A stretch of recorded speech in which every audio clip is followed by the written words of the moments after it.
Okay, we're on part 5 of this Gundam ATST Walker Star Wars Dreadnought type of guy, so let's jump right in. Alrighty, what are we going to do now? I know, how about some skull action? Yeah, and with that we'll need some skeleton bone, and we'll shake that up a little bit. It's been a while since I've used it. Go ahead and throw some onto the wet palette, and then get on to the few skulls that are on our base here. There's something about the skulls that I really like. I wish there was a few more on here because they're just so easy to do, and you throw a little bit of wash on them and they turn out just great. Just takes a little bit of a steady hand, put a couple coats on it, and then with a wash you can really bring out the details, and the skull is highly recognizable from anything else. Probably one of the easier things to do with a great impact. Yeah, we're just going to continue on. Nothing really crazy.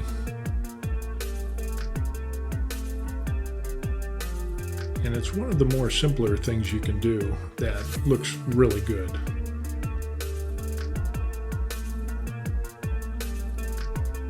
See, the tip of my brush is a little bit curved, and I'm not sure why that is. If some of you more experienced people know, put that in the comment section down below. But sometimes I find out that it works to my advantage having that little bent tip.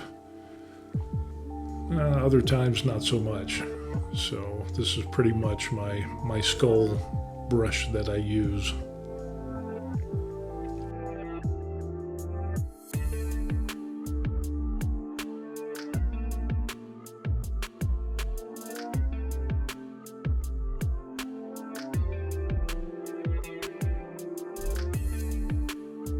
One interesting note about skulls is that the human skull isn't just one or two bones. It actually consists of 22 different plates that are joined together to make up a human skull. That was kind of interesting. I didn't know that, but if you do close-up look at detailed images of human skulls and anatomy books and things like that, you'll find out that, yeah, there's a lot of creases and a lot of joining of those different plates on the skull itself.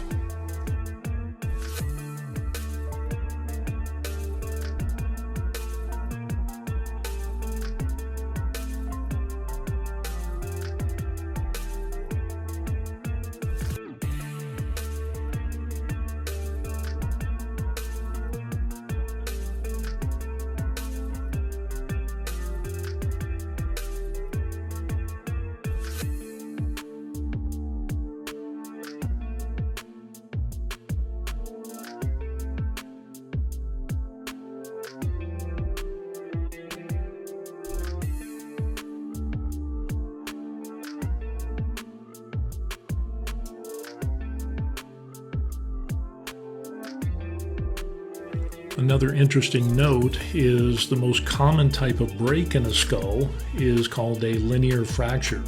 It's where the bone breaks, but it doesn't really move like a compound fracture.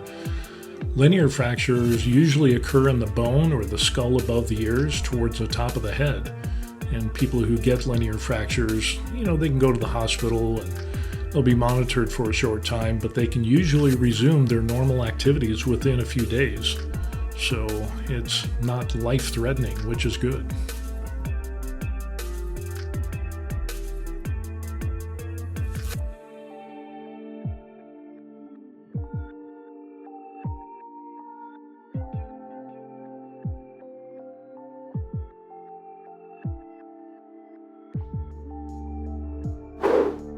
The next detailed item is going to be a gunmetal, because there's an actual bolter on this base from the Warhammer 40K. So we're going to do a little drop of that onto our wet palette, and we can see the bolter there. So we're going to hit up the barrel and those little front pieces there and paint those up, which will create some contrast on the model. It'll draw your eye. So we've got an easy balance of the steel girders and then with the gunmetal on the bolter. We're hitting up the front sights and the rail in silver, and that'll make it stand out and pop a little bit. Again, it's small little detail work that I think brings more quality to the base.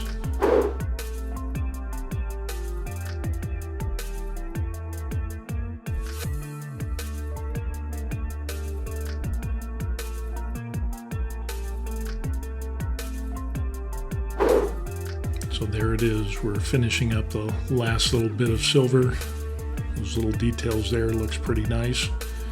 And now we're going to move on to the gun, and we're going to go and do a little bit on that scope, and we're going to put that with like I think the same color as the Aquila or the brass. I'm not sure. I think it's actually the Aquila color, and I think that'll make that stand out really well. Just a little bit of bling on the rifle is always nice.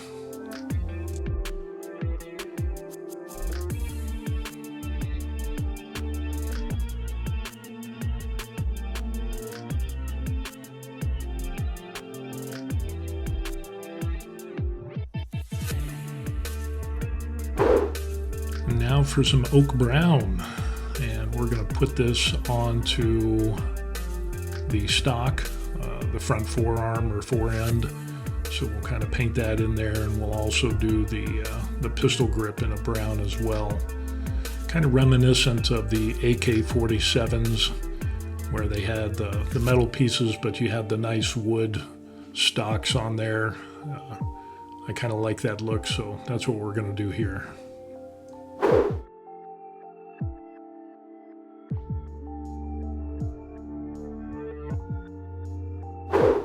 So we finished up with the wood stocks on our bolter there, wood stock if you get that reference.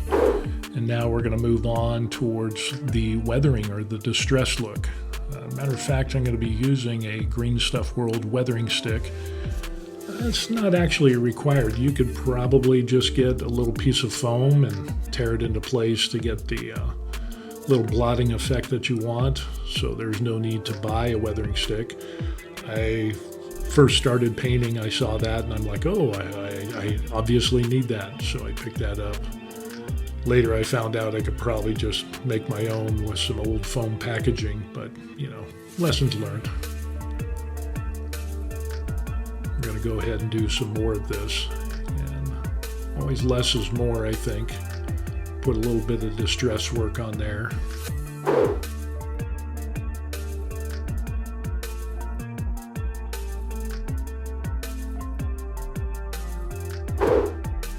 Alrighty, we're finishing up our little distress work. Kind of break up all of those gray pavers, give it a little bit of character, which worked out well. And now we're going to go into a little bit of a different color here. And that's why I like dropper bottles. If they ever pop off, I've never spilled anything with a dropper bottle. With the Citadel paints and their paint pots, if you tip it over, you lose all your paint. Now we're going to do a little bit of dry brushing here onto the edges. And I guess you could kind of do some line edge work as well with a regular brush. But I want to get a little bit better, and I think this adds a little bit of a good touch to the base and the rocks and the concrete. So you could do dry brushing or edge highlighting.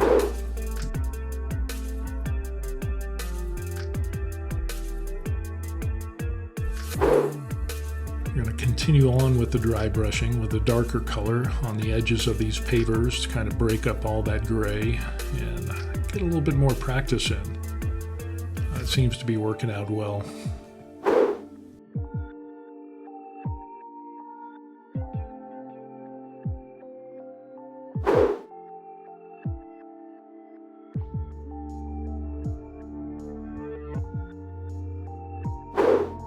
Grimdark, we're going to move on to a little bit of rust. This product is really nice. I would use an older brush. Don't use one of your nicer brushes. But this rust effect, it's got to be shaken up really well. But the effects that you can get with this is just pretty amazing. And whereas before, you might have to do a series of different colors and inks to get the look that you want, but this dirty down rust, man, it is a game changer, and I really, really like it.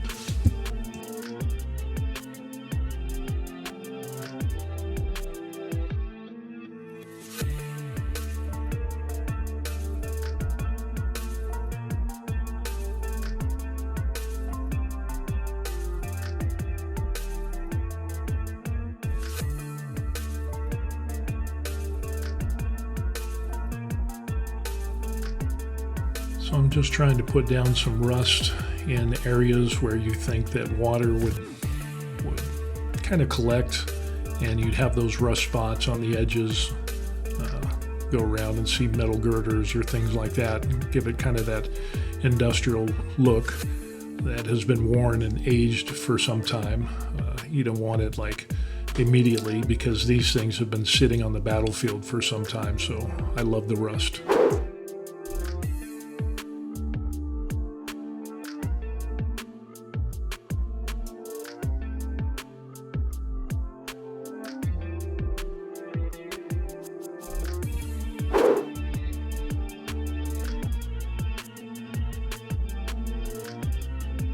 Continuing on with the rust on the rebar that is in the concrete there.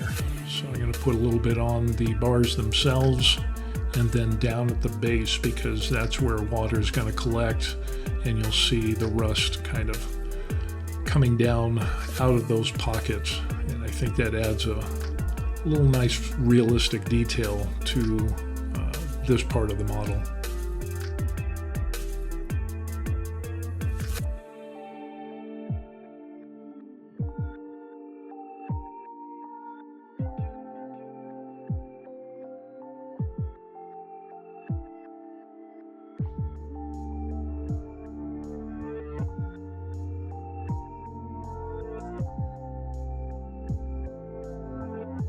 Alright, we're finishing up the last little bit of our rust, and I think that turned out really well. I'm really digging the rust from Dirty Down. Now we're going to continue on, and we're going to throw some moss on this as well. Again, you want to use a brush that is probably not one of your favorite brushes, because it's really hard on the brushes. We're going to put this moss in some places like cracks, as we can see here, with where water would collect and kind of break into that concrete paver, and then around some other areas around the edge. And I think what that'll do is that'll bring in some different colors, more earth colors and earth tones, and the browns and the greens, and just add another additional element to this base. I think it looks really good, especially when it's all dried. It really pops.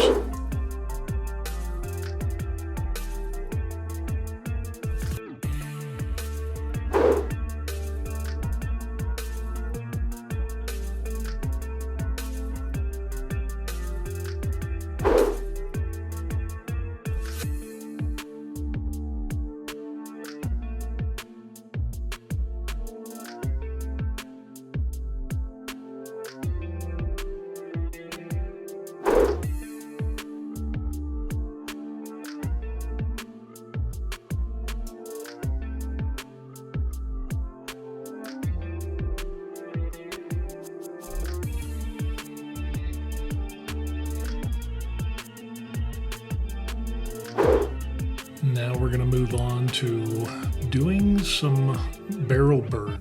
And while we're waiting for that, if you could like, subscribe, and share, I would really appreciate that. We're going to be using some ink. Haven't done this too much. We're going to put about 10 drops in there, because I don't need much for this. At least that's what the videos show online. So this is kind of my first real big official jump into doing barrel burns, so we'll see how this turns out. With that said, let's cap everything off and get started.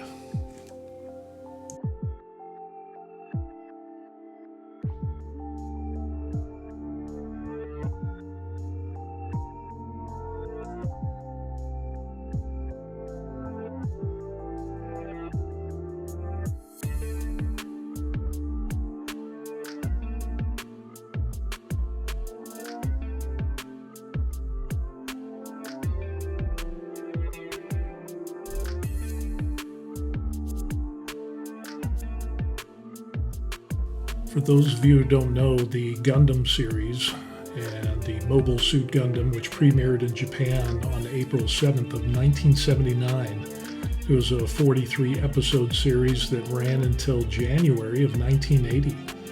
The Gundam franchise is a Japanese military science fiction franchise that features giant robots or mechas called mobile suits. The original series was created and directed by Yoshiyuki Tomino and Sunrise, which just happens to be Bandai Namco Filmworks. The Gundam franchise has spawned many sequels and spin-offs and remakes and comics and video games and written media and manga. Some say that the Mobile Suit Gundam is one of the most influential Japanese science fiction works ever made. Matter of fact, it is so popular in Japan, it is often called Japan's Star Wars. Now, in the United States, Gundam was introduced to anime fans on Toonami with the premiere of Mobile Suit Gundam Wing on March 6, 2000. Next color we have is a sepia. So we're going to shake this up. And the whole idea is to go about halfway between the yellow that we put in there and then go halfway down towards the end of the barrel and then gradually cut that in half with the next ink and the next ink. So again, we're using about 10 drops in here, which is fairly easy to clean up. And yeah, we'll cap this off and get started.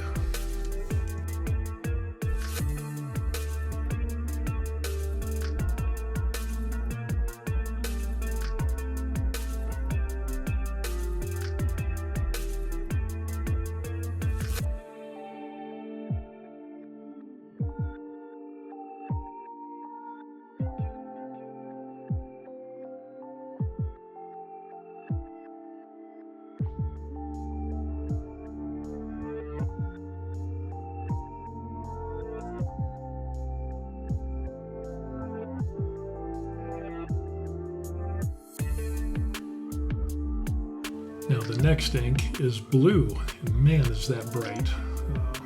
Really looking forward to this. A little nervous because, like I said, I haven't done this much before, and what we're going to end up doing is getting a good shake, and then we'll put about 8 to 10 drops into our Harder and Steenbeck Ultra 2024, which is a great airbrush in my opinion. With the guards on there and the settings, you can go freestyle or you can use the chuck that will limit the amount of ink or increase it, and it's a great tool. It was well worth the money I spent for that. So we're going to go ahead and cap this off, and we're going to get started with this vibrant blue.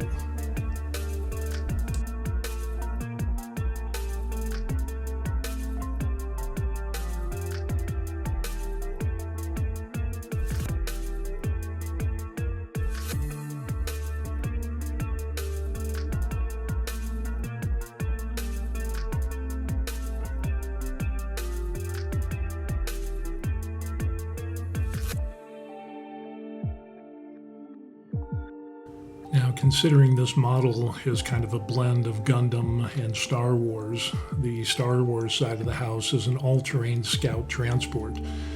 And this comes from the Star Wars series, obviously, and I remember I was 10 years old, and it was the summer of 1977 when I saw the very first Star Wars movie. It was incredible. Nothing compared to it at that time.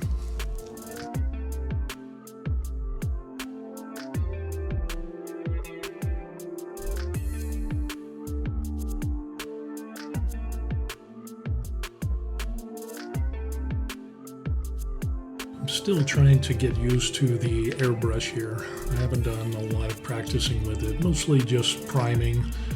Do a little practice from time to time, but trying to get a sense of where the paint is going to go when there's no sights or a red dot like there is on firearms and weapons and things like that. I really need to work on, the spatial eye-hand coordination to get the paint where I want it, so that's why I'm taking my time doing this.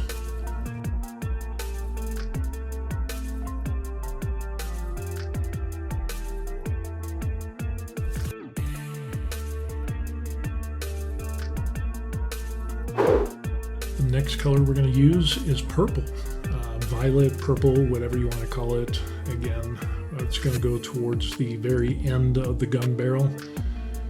And once again, just like all the other times, we'll give it a good shake, and we'll continue to put 8 to 10 drops in there. That's a pretty dark color, and I think it'll work well. I don't know if I'll end up using black on the very end. Maybe I will. We'll see how this turns out.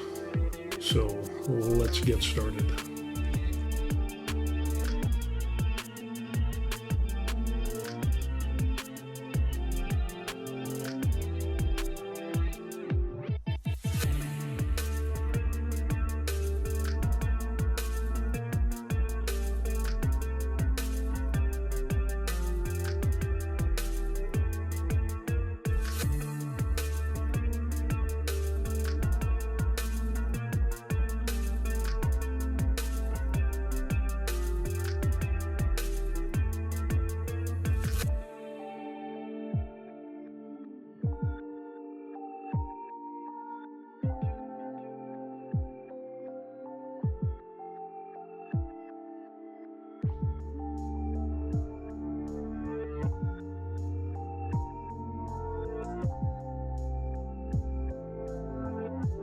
Okay, so there you go. That looks pretty good. I am pretty pleased with the results. Obviously more practice, but I will definitely give that a thumbs up. Now we come to the end of our journey where we started from humble beginnings of a Jam-He water washable resin, some simple green, a base that took a while to print out, a little bit of primer on both of these things, working in the details, and getting to the point where our Gundam ATST walker with barrel burn has come into its own. I learned a lot on this project, and I am very pleased with the results. If you have any suggestions or tips, put them in the comments section down below, and I would really appreciate that. So many people have helped me out in painting and with airbrushing and brushing and inks and watching videos on YouTube.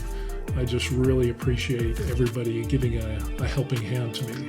And this is a result of all that help has culminated in this figure so far. So be sure to like and subscribe and share. And thanks for joining me on this journey. The total paint time for this was about 23.82 hours according to all the video footage.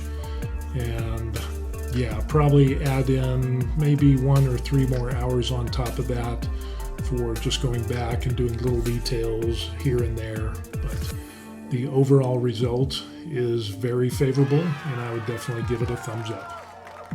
Be sure to like this video and subscribe to stay up to date with what's going on with us. The Varied Life is we're retired in Korea. We'll see you on the next video. Peace.